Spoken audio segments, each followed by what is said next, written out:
let me share my screen first. Okay, so yes, good afternoon. Thank you for choosing, to spend your lunch hour with me.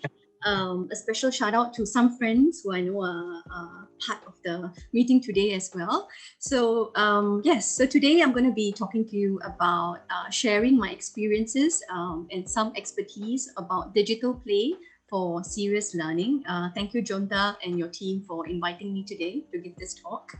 So who am I? Just to give you a little bit of a perspective, I'm a senior lecturer with the Biomedical Engineering Department of Faculty of Engineering, NUS. I've been teaching for about 8 years now with the higher education sector.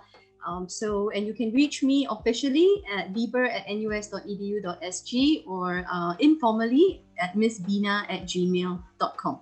Okay, so yes, I hope that today, you can take home some meaningful information that you can apply back in your respective fields. Okay, so we'll kick off with a few definitions. Firstly, what is digital learning, right? So digital learning is really the use of technology in education, right? And even though digital learning actually has been around for a while, COVID-19 kind of pushed us, it gave us no choice, all the educators, but to actually use it so that education, learning can still happen, even though not in the physical classroom, right? And the digital learning market, right, was actually predicted to be $325 billion last year. But again, because of COVID, this increased to about 500 billion last year. And as a part of this market, we actually look at 3 distinct parts here, which is for medical training. You see a great increase here. The adoption of virtual reality tools, we see a huge significant increase, as well as the use of gamification and digitization in the respective fields, right? So this is clearly a growing market, right? And then we go into digital play. So play, I think we all know what play is, right? When we were young, we used to play quite a bit. As adults, maybe we don't play so much, but we should. These are basically activities that are experienced as joyful, okay? And digital play basically just means learning through play with technology, right? And the benefit of this is really that the learners actually can acquire knowledge while developing a range of holistic skills, which includes cognitive, creative, physical, social, and emotional skills. Okay, so digital play, that's what it means. So today, what I'm going to do is I'm going to share about the definitions of these 3 terms. They've been used interchangeably, and actually there are distinct differences between these 3. And then I'll provide you with some examples of each of them so that you can decide on, which solution would actually be best for your respective industry. Okay, so we'll start with serious games. Okay, so I'm starting off with this picture, right? Gaming, right? So gaming in Singapore has a very negative connotation, right? I'm a mother of 2 children, actually, 2 young kids. And so, when my friends who also have children ask, do you let your kid play video games? And I very sadly say yes. During the holidays, actually, I do bring out the PlayStation. I feel that there is some value in playing video games, right? And one of the reasons is because I see that they are totally immersed and engaged while playing, right? Like for that 3 hours, they don't need a toilet break. They don't need snacks. They can't even hear what I'm saying. And then I reflect upon this behavior, and why is it that no matter how entertaining I am in class, right, I can never get that, 100%, immersion and engagement in what I'm saying, right? So there must be some value and some elements in gaming that we can bring to learning, right? So that was my initial start in this field as well. And that brings about serious gaming, right? So what sort of elements, mechanics can we bring into our learning solutions to make games serious, right? But still fun, okay? So just to highlight that, there is indeed something called serious games, in the world, and there is a market and a need for it, as you can see, some of the statistics here. And on this side here, you can see that simulation training is actually projected as one of the most lucrative segments, right? And I'm not sure which fields you're in. There's advertising and marketing, simulation training, look at that huge increase, research and planning, human resources, and others, right? And others, you have healthcare. I know a number of you are from healthcare today, aerospace and defense, government, education, retail, media and entertainment, and others, right? So there is a need for serious games. Now, let's start with something fun, okay? So if I could ask you to write in the chat group, right? Although this kind of reveals your age, right? What sort of games did you used to play when you were young? Let me switch on the chat to see. What sort of games did you all used to play? Snap, Chapte. Wow. I still have a Chapte at home. Tetris, Five Stones, Pac-Man. I think we're all the same age bracket here. Four Stones, Tetris, Hopscotch, yes. Old Maid. Counter-Strike. Lego, board games, Friendster, catching fly kite. Monopoly is still around, which is good. What is block catching? Photo hunt, logo, catch spiders, hantam bola. I just played that actually with the kids the other day. Okay, all right. So thank you for sharing. I think, so there are lots of games that we used to play. It's a pity that we still don't play them. I do actually, a number of them. So I put here two that I feel, people can relate to, right? Chess and hide and seek, right? So this is something that, I think whatever age you are, we all played these two games. Right now, can I ask you to actually think about these two games, right? What are the similarities and differences? If you can type it in the chat group. Chess and hide and seek. What do you think? Both require strategy, yes? Everyone's strategy. Thinking process. Capture something, luck, yes. Luck is always there. Can't play it alone. Physical versus mental, yes. There are rules to both games. Very good. Excitement, yes. Fun. Analysis. Aim to win and catch someone, okay? Takes forever. Maybe chess. Okay, so thank you for that. So basically, there are some characteristics that are common amongst games, right? And as you very, correctly highlighted some of them already, right? So what are these 5 characteristics, for example, if we had to narrow it down, right? So firstly, goal-oriented, right? So all games basically have a goal, right? Chess, what was the goal for chess? You have to kill the king, right? Was it king or queen? Right, the king, right? You have to take over. Basically, you kill the king and you win, right? Rules, right? All games must have rules, otherwise how to play, right? You must know what you can do and what you cannot do. Challenge. If there's no challenge, there's no fun actually, right? This has been proven in certain psychology research, right? That challenge actually brings in the sustainability, meaning you want to continue to play, and it brings in the element of fun as well. Okay, so all games should have this, and feedback.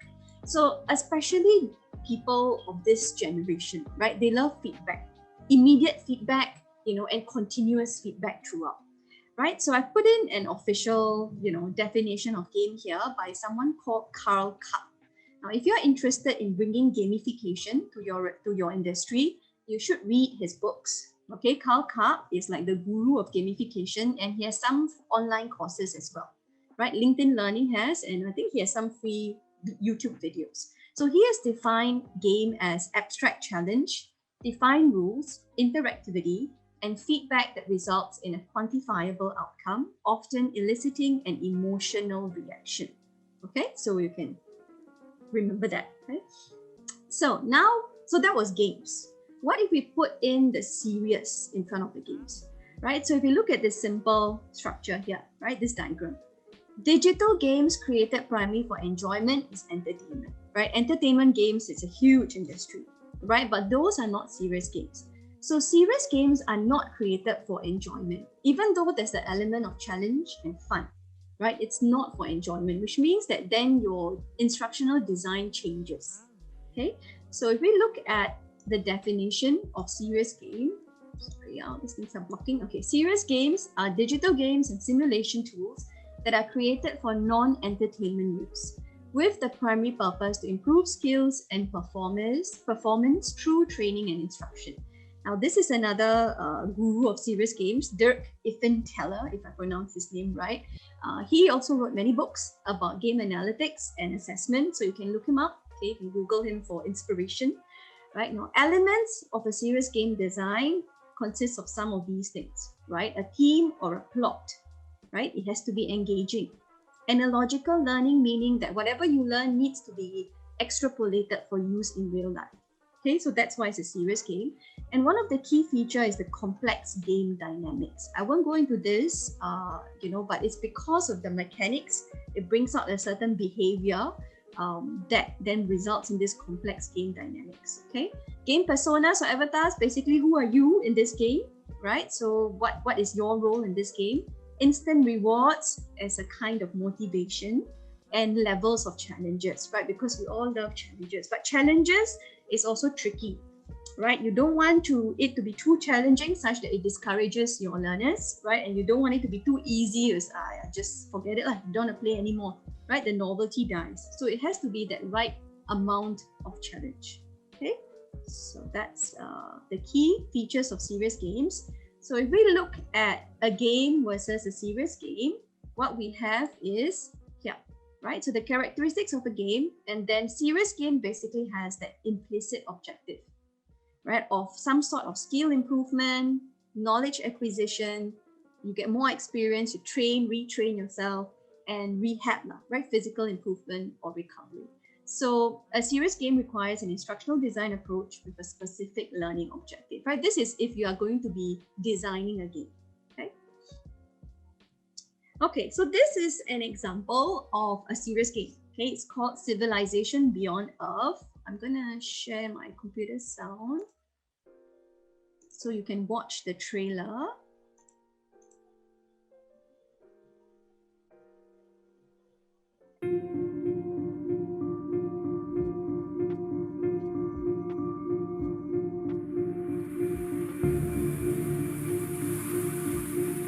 Since the earliest of civilizations, we have made much progress, but that progress came with a cost.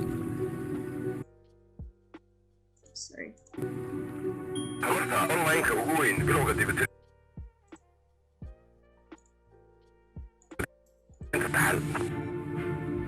Our world has changed.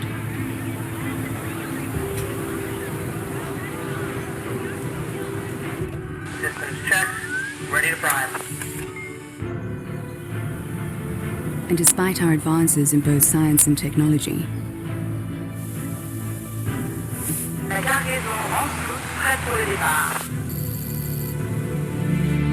we can no longer deny what is clear.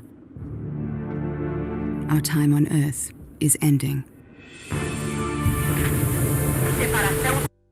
Okay, right, so that was the trailer. Let me just stop sharing sound.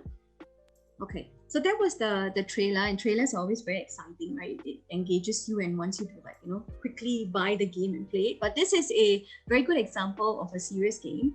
It takes place in the future with mankind traveling through space and finding colonies on extraterrestrial planets after the Earth becomes inhabitable due to some undescribable disaster, okay, known as the Great Mistake. So here what happens is the teams, you work in teams, you have to make certain decisions, you have to be good at resource management, decision making. So there are a number of specific learning objectives, from this particular game. Okay, so you can go Google Civilization Beyond Earth and see if you would like to try it. Okay. Now, so the case study, one particular serious game that I'm sharing about today is called Stress Jam. Right, so Stress Jam is a game that is offered by a company called Jam Zoom, right? And I actually met them. I was lucky enough to meet them at a conference in Eindhoven, in Netherlands. They were actually showing this. They were actually the whole VR setup, and they were showing this game. So I tried it. I loved it, and I brought it to my students in Singapore actually. So what happens here is basically you have a VR headset. You put on a biosensor, so it's a chest band that can measure your heart rate variability, and then you are asked to actually go through a tropical island, right? And on this tropical island, there are many fun and challenging tasks, right, or obstacles. And the goal here is to regulate your self-stress, to self-regulate your stress, right? So you need to be stressed to a certain level in order to improve your decision making and your performance, right? And you need to be able to calm yourself down to then overcome certain obstacles as well, right? So this company believes, based on their research, that stress can be good, but too much stress is not good, right? So you need to find that optimal level, and you should be able to do it, okay? All right, so this was some preliminary data that the company actually showed, and all this is available online. Essentially, what they did was they did it on employers who are non-patients as well as patients with common mental health disorders, okay? And then they used some psychological surveys, right, to see whether there was some improvement. And here, this particular one called the stress mindset, right? So how do you perceive stress? And a higher score indicates the participant experiences stress as a functional tool. So it's something good, right? But a low score indicates that the participant actually experiences stress as debilitating, right? And they found that, there was actually higher score from the patients and from employers as well. And then in two other different surveys that they did, they saw that it actually indicated a high level of personal involvement. They found it fascinating, interesting, valuable, and appealing, right? And in terms of usability and learnability, it was positive as well. Okay, so with that, I was motivated as well to try it. So I brought it to class, and this is what the setup looks like, right? So you essentially have a VR-ready laptop, okay? And this window here actually gives you your heart rate, right? So you need to put on the chest band, which is here, okay? And that will measure your heart rate, which is what you see here. Okay, then there's a scale. The blue means you are in cool zone, your heart rate is low. And then there'll be orange and red on this side, which shows that your stress levels have increased. And so when you reach this orange and red, you need to calm yourself down, okay, which is not easy and comes with training, right? And this is the headset, which is an Oculus Rift, which comes with controllers, okay? So let me show you. So these are my students trying it out. It was during, our COVID-19, so they have masks and they're well spaced out, and so they tried out the game. And let me just show you the video. So he is actually swimming, right? So one of his obstacles was actually swimming out of the lake, and she is climbing a vine up here. If you can see, it's actually red, which means that her level of stress is actually very high and she needs to calm down before she can climb any further. Okay, so they actually, really enjoyed the experience. And what I did was I gave them a 16-item trial user evaluation form. So these are, also available online for your learning solutions to see whether the learning solution in this case was a serious game. Did it actually work? What was good and what was bad about it? Right, and so what I found was that, okay, the students, there were about 20-ish students, and the overall rating was 3.38, which is not too bad. Out of 5 is your maximum. Majority of participants found it engaging and immersive, and the appeal of the game was apparently the highest rating, while the usability was received the lowest. And the reason was, they cited, was inadequate instructions and the controls were not user-friendly. So this is something for you to consider, because people who are not experienced in using VR, using the controls are actually quite difficult. You take at least 20 minutes to familiarize yourself with the controls, right? The younger generation, I think, are a lot easier with this, but folks like us, we actually take a little bit longer, okay? Okay.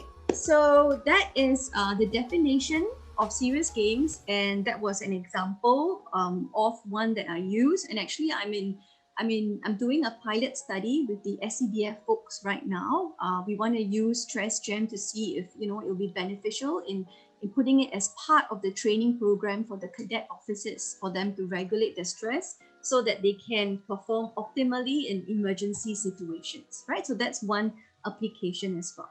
So maybe I can stop for a few minutes. If anyone has any questions, you can put that on the chat and I can drink some water. Is it clear what serious games are? Have you heard of the term? All good? Serious game is costly, yes. It is costly.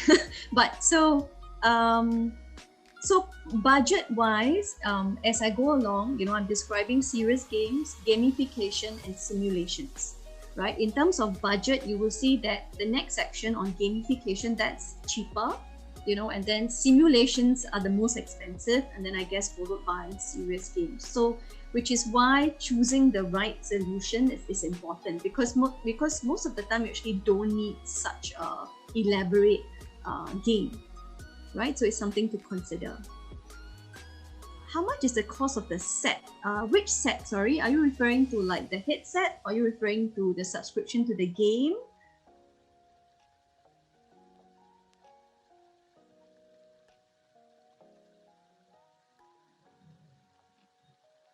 The whole cost, okay. So the headset is about, how much did I pay for it? About $600 to $700 for one headset. Subscription to the game is, so they calculate by, they call it gems, right? Like tokens, game tokens. And I think it's about €5 per token. Yeah. So if you actually have VR ready laptops, which cost, the basic one costs $2,000, and you have your headsets, then you're only paying kind of tokens to play the game. Yeah. Okay.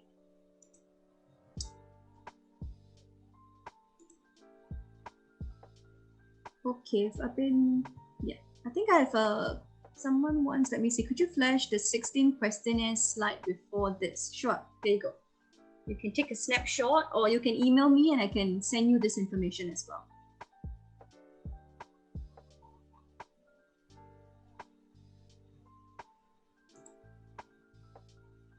Okay, all right.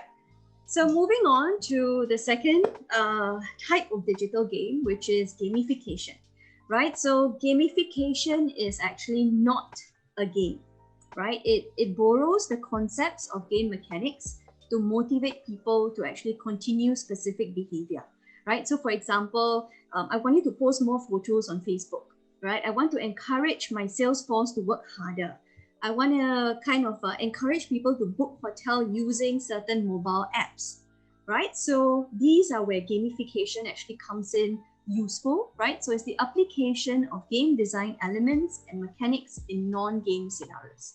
There are two types of gamification, right? And these were categorized by Carl Karp as well, right? Content and structural. So for content, right, it means the strategic application of game elements, mechanics, and thinking to alter the content. So they use storylines, challenges, curiosity, people like mystery, right? With characters to transform the learning experience. So basically here, you have the content, but you're going to be rearranging it, right? So you're going to add a story, you're going to introduce maybe something else first, and then you're going to apply that content to something else. So there's some kind of a reorganization of the content to make it more interesting, to motivate your learner to learn it. Okay, structural is a bit more straightforward, right? So there are no changes made to the content. You're just going to be adding things to the content. So you put in scores, right? Points, leaderboard, badges, and all this is to actually motivate people to actually do things, right? The way I see it, right? Gamification, is usually used to actually motivate people to do mundane things, right? Things that otherwise, you do it every day and then you don't feel like doing it anymore. You want to encourage people to do more of it, so you use gamification. Right, so let me show you some examples. So this is one, an arcade style machine that was done by some students from a previous course of mine, where they did hand washing arcade, right? Because hand washing, right, the 7 steps of hand washing, how many of us actually really follow this, right? But this is more intended for children, especially in childcare, in schools, for them to ensure that they wash their hands properly. So they add in some fun elements, right? Game elements. So there's some kind of germs and, warriors that you need to fight, and you kind of get high scores for washing your hands properly, right? So this is to motivate people to wash your hands properly, right? So that's where gamification is useful. The other example is exercising, right? So especially, during this circuit breaker time where we're all stuck at home. And then, but you see everyone, posting things online, or they're doing a high intensity workout, but at some point the novelty dies, right? Yeah, I'm doing this every day, then okay, it's ready, right? So how do you actually sustain these things? And so this is a very good example, but this is an old one, right? Where you actually follow, and then you can know, okay, what shall I do today? What shall I do tomorrow? How can I challenge myself? What kind of badges do I get for these things? So my kids use Fitbit, right? And they are actually very motivated. I see them looking at their Fitbit, how many steps have they, cleared clock today, and then they have their 1 week report, what badges, what trophy have they, and then they try to do better the next week, right? So these are basically encouraging people to exercise, right? So which I think, many of you actually use these apps. So this is another way gamification is used. Okay. So these two that I showed so far are structural gamification, right? So the content remains the same. I just added things into it to make it more motivating for people to do, right? So to promote certain behavior. Now, content gamification is a bit different, right? So you rearrange now what you actually want to teach, right? Or train your employees. So here, this is a game from the States called Friday Night at the ER. Right? So here they actually want to shift the thinking of their employees from silo thinking to systems thinking, right? Because many people actually can only think about them, well, in a way themselves and the things that affect them, right? But what about from the organization level, right? So to give them that perspective, this game was actually designed, right? So here they work in teams of 4, and they have a scenario. So they face spikes in demand, limited resources, time pressure, unexpected events, decision choices, and performance accountability, right? And they have to actually work as a team to come up with solutions immediately. Right now, this is actually not a digital game, right? This is a board game, right? But it has all of the elements of gamification. So examples of objectives, so improve collaboration. It's a good way of preparing groups for major change initiative, principles and methods of system thinking, clarify success factors and support leadership development, right? Team building, and some examples of settings that you can use such games. So this is just one example, but there are others out there as well with the same learning objectives. Okay?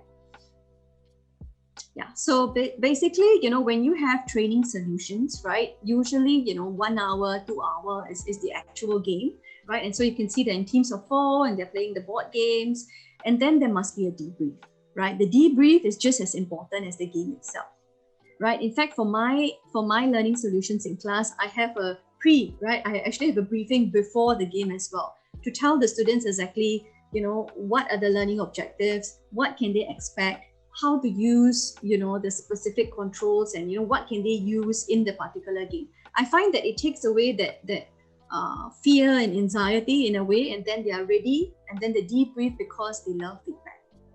Okay, so if you give them feedback, and then in this way, they actually remember as well, what the purpose of this is. Okay, so this is one of the gamification examples. Okay.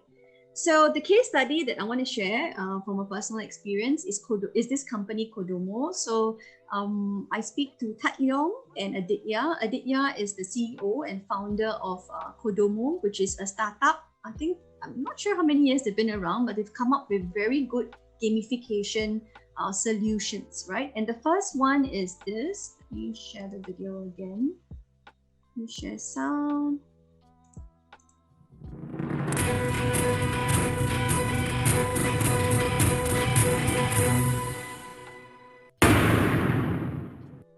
Potato Pirates is a lethal combination of potatoes, programming, and piracy.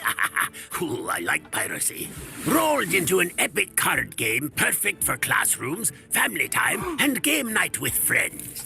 You play as a potato pirate, leading a crew of trusty sea spuds on a mission to save Potato King. Be the first to collect all 7 Potato King cards by roasting, mashing, and frying your opponents, tossing them into Davy Jones' locker.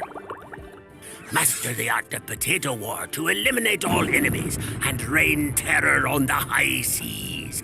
Use programming concepts such as functions, loops, and conditionals to fortify your attacks. If that's not devastating enough, you could just loot and hijack your way to victory. That's what I would do. Or you could just summon the Kraken to your aid and deny everything. Potato Pirates! 10 hours of programming in 30 minutes. No screens attached. Tech literacy. Okay, so let me stop sharing sound. Yeah, so that's basically an introduction to what Potato Pirates is. And let me just, yeah.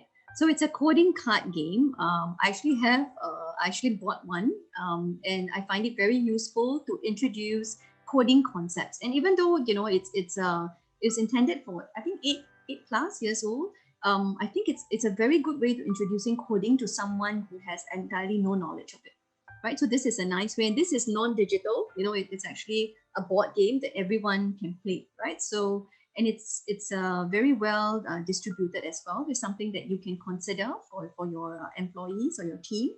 The other game that they have is a board game on network security and cyber piracy, right? And you can see that, you know, it's funded on Kickstarter in just 1 hour, and it's raised to 262,000 on Kickstarter. Okay, and this is all available online. But the game that I tried for my class is something called Rojak, right? So sounds like Rojak, right? But no, it's Rojak, right? So it's ideation on a roll. And what this is it's a gamified rapid ideation tool to engage, collaborate, and innovate with your audience. So I found this very interesting because I can't find any good solution on online collaborative tools, right? I use a number, you know, like Kahoot, you know, Slider for delivering questions and, you know, surveys and things like that, polls, but not a tool that will allow people to actually exchange ideas and work on that particular idea. So I was quite happy to find Rojak, and I tried it out, you know. So how it works is you can choose a challenge, right? So ask them a question, which I'll show you in a bit. Pick your constraints. So, you know, what can they choose? You know, what are the rules basically? And you can choose for them to either sketch their ideas or they can even write it down, right? But I prefer sketching, right? It's quite fun. And then once they have sketched their ideas, it'll be randomly swapped, right, with as many people as you want, and you can actually decide how much time each person has to work on somebody else's idea. Right now, once all of this is done, then everyone gets to see the end result and we vote. And the voting is actually based on your rubric, right? So what things are you actually looking out for? You will give a score, and then you get to see the final results, right? So there are many different game modes. In fact, I was part of their beta testing last Friday. They have a new version of Rojak, and it looks fantastic, right? So it's something you can consider as well. So you have many different types of scenarios. I chose the one that was here, this one, amp up the good.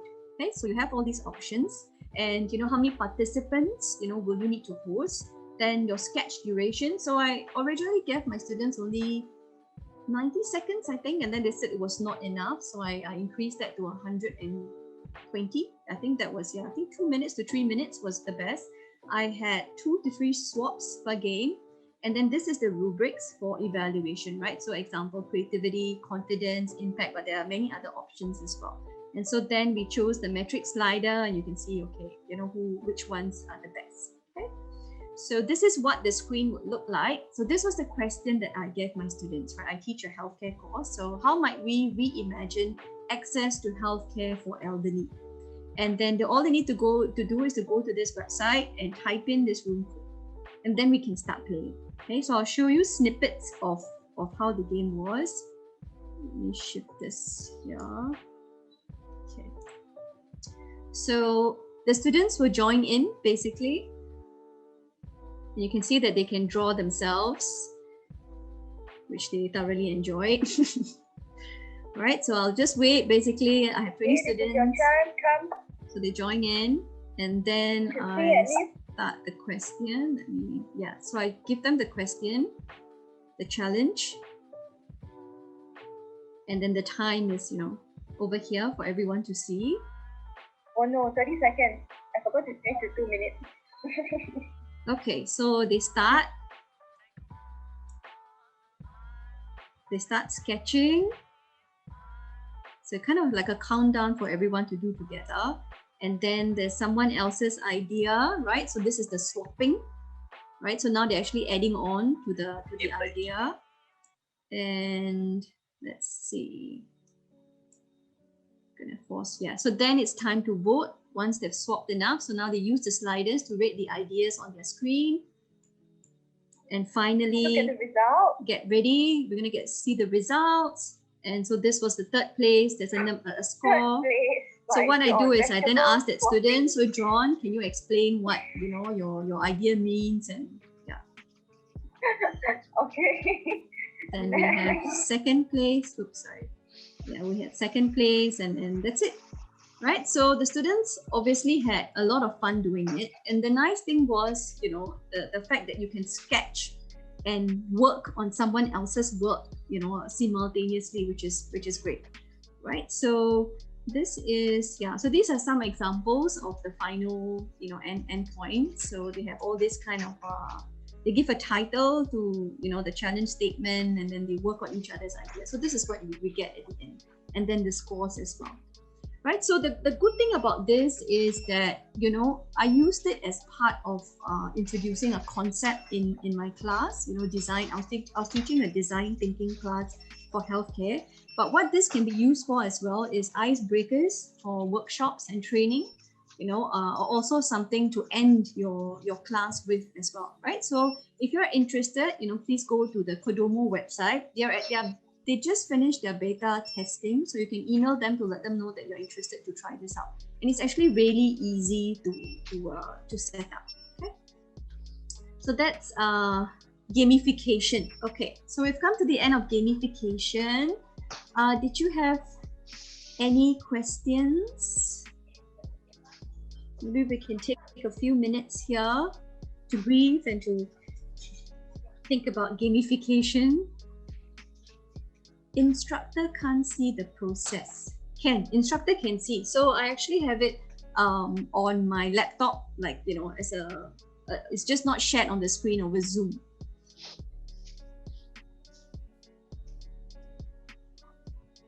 Did you have any question about the use of gamification? I would think that this is one of the most applicable use for primary school children. So I think gamification for primary school children is usually targeted at promoting certain behaviors, right? So like the hand washing, being kind, things like that. And I think they're very motivated by badges, trophies, right? But the only limitation of this is it's something we call an extrinsic motivation, right? That there's a fear that once these things are taken away, the person might not actually continue to do that particular activity anymore. Right, so that's the only downside. But yeah, I think to promote certain behaviors.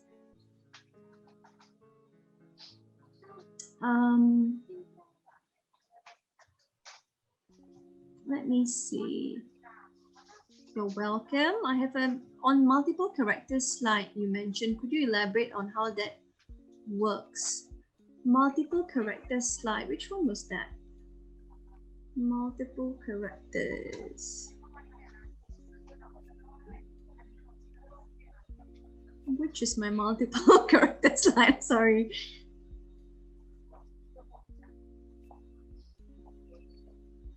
Maybe I'll take that offline, Ivy. Okay, Marianne, what sort of games that have been tried and tested on government agencies with some success?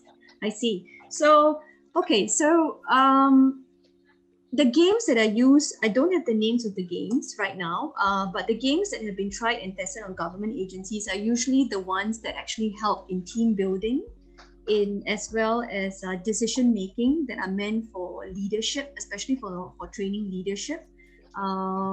as well as preparing your employees for certain change initiatives, right? So there are a number of games that are actually used for those, but I find that it's actually a little bit limited in Singapore as compared to other countries like in the Netherlands that actually have quite a wide range. And so maybe we can talk offline about that as well. One example of the games that has been done in Singapore is the Lego one, right? So Lego Play is one of them. Jonta, do you face resistance in rolling out serious games for adult learners?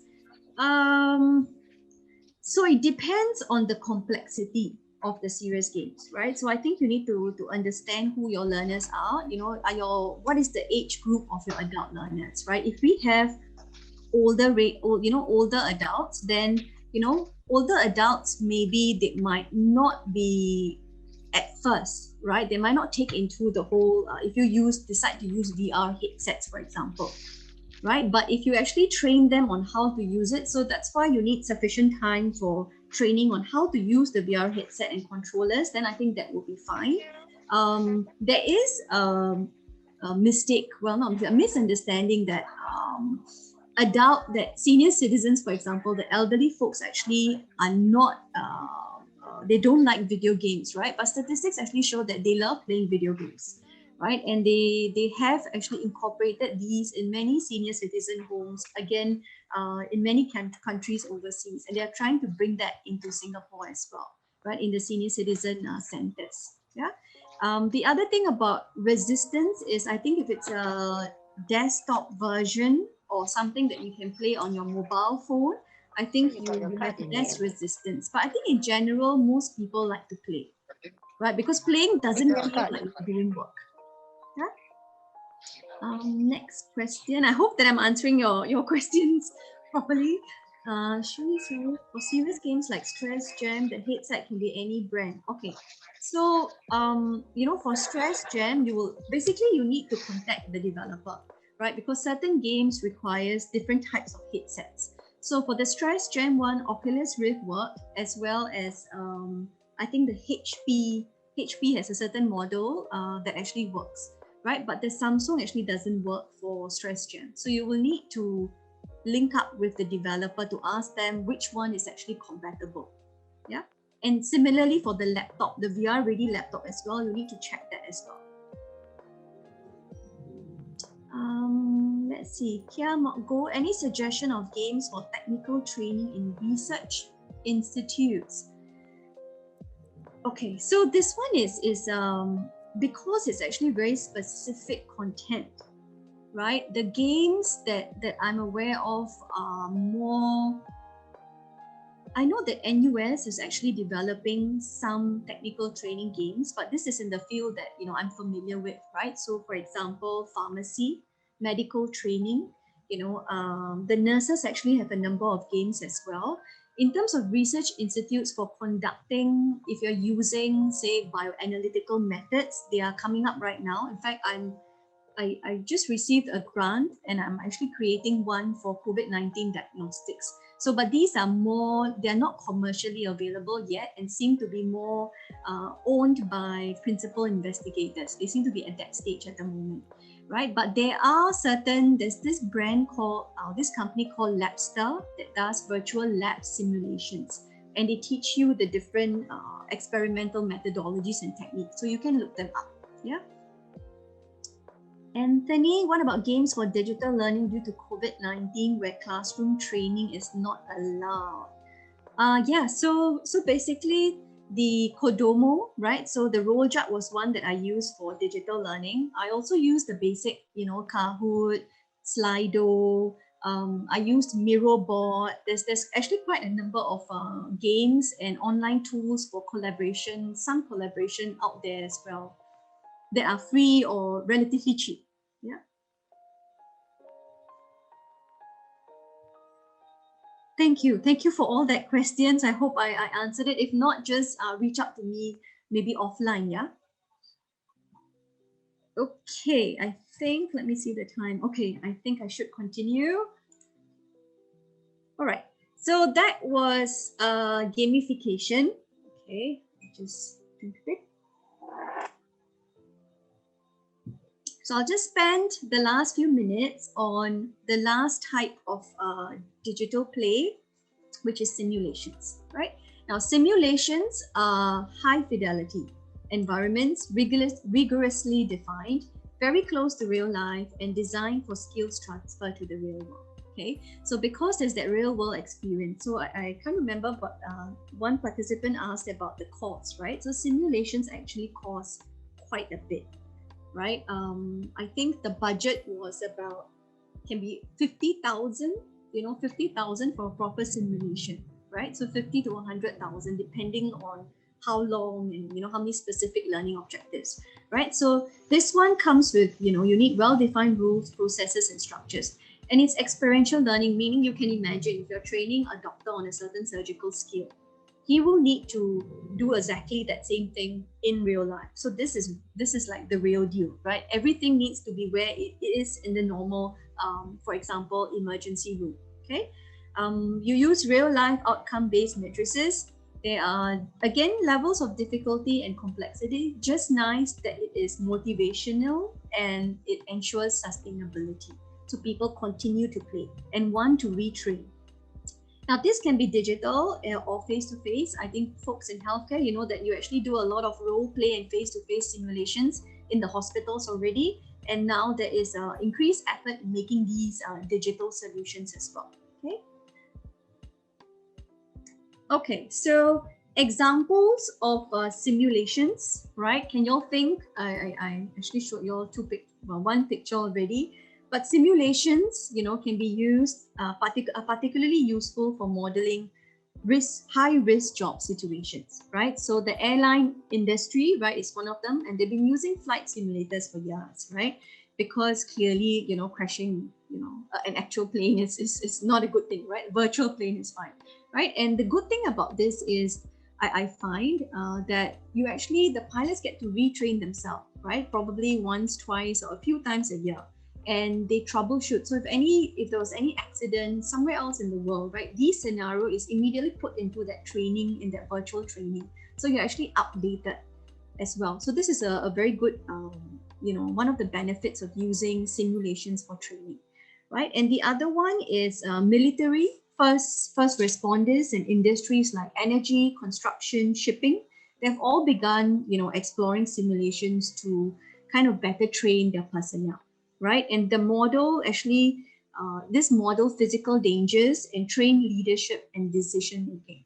Now, this is one example. I'll show you this video. Oh, sorry.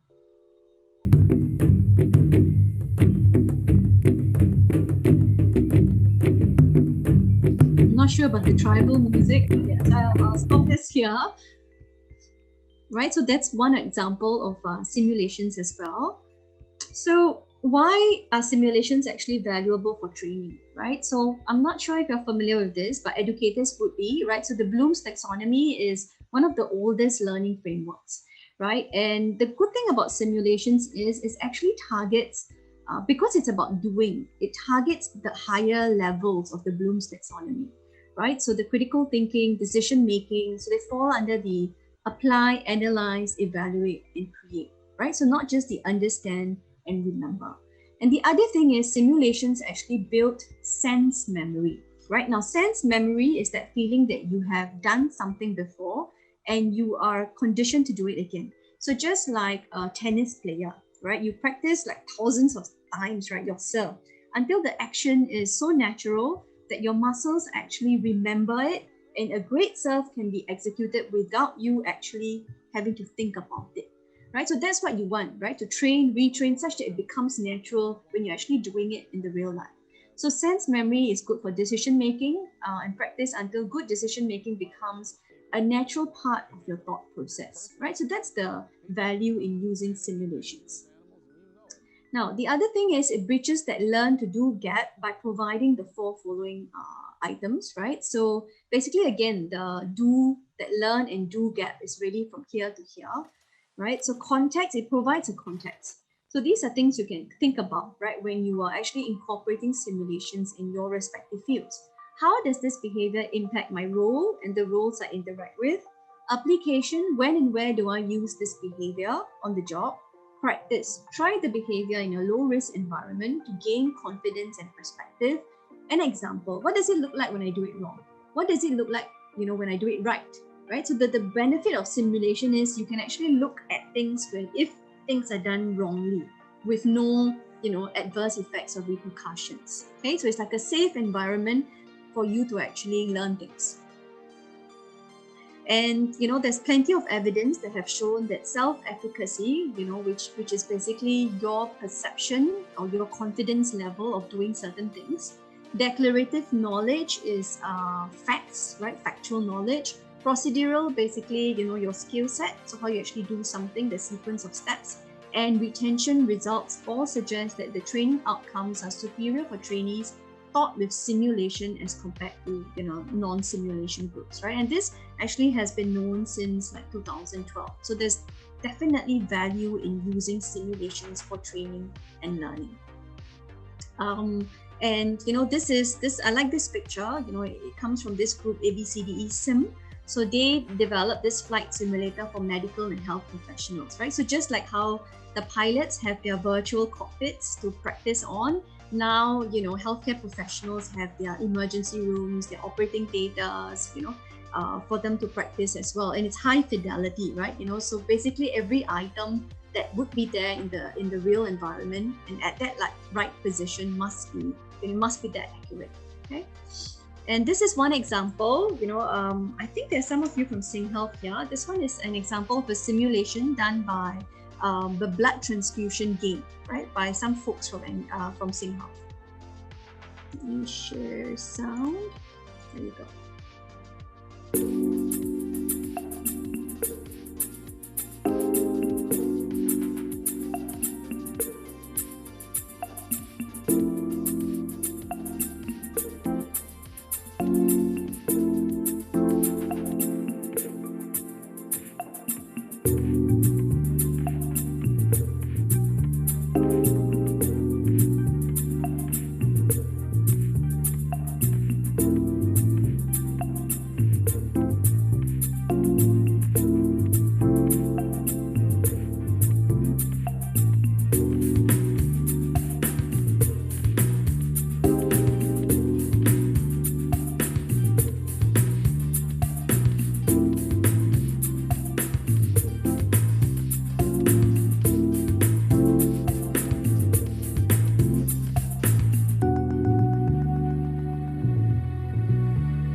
Okay, because of time, I won't play the whole thing, but I think this was self-explanatory, right? So this is a very good example of simulation used to training healthcare professionals, and you can see that it is exactly how that particular SOP would have been as well, right? So I think that's yes. So basically, I've come, to the end of the talk, and my intention was actually to basically define a few terms for you: serious games, gamification, and simulations, right? And then to show you examples of each, so that you can make, a well-informed decision on, what these are and which would be the best to use, the best learning solution or digital play for your field of work, right?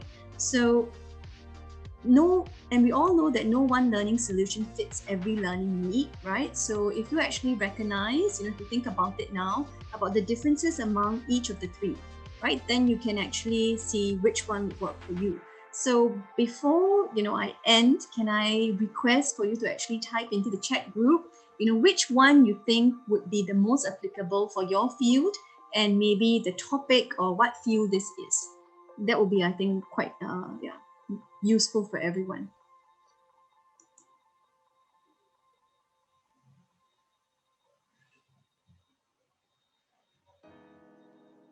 Simulation-based games. Simulations. Are y'all from healthcare or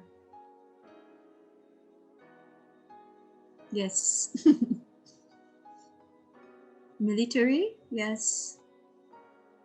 Research Institute.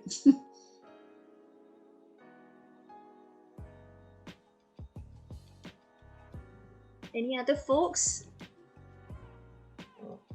Leadership, a mixture, yeah. So I think maybe leadership is more gamification and a serious game, yeah. Simulation healthcare, elderly, yes. Machine maintenance, interesting. Gamification for our teacher student to learn about how to use game-based learning. Simulation, negotiations and familiarity with SOPs. Nice. Rojak for my range of creativity and innovation. Yes, Prabjit, I hope that you do use it. I quite like the online tool.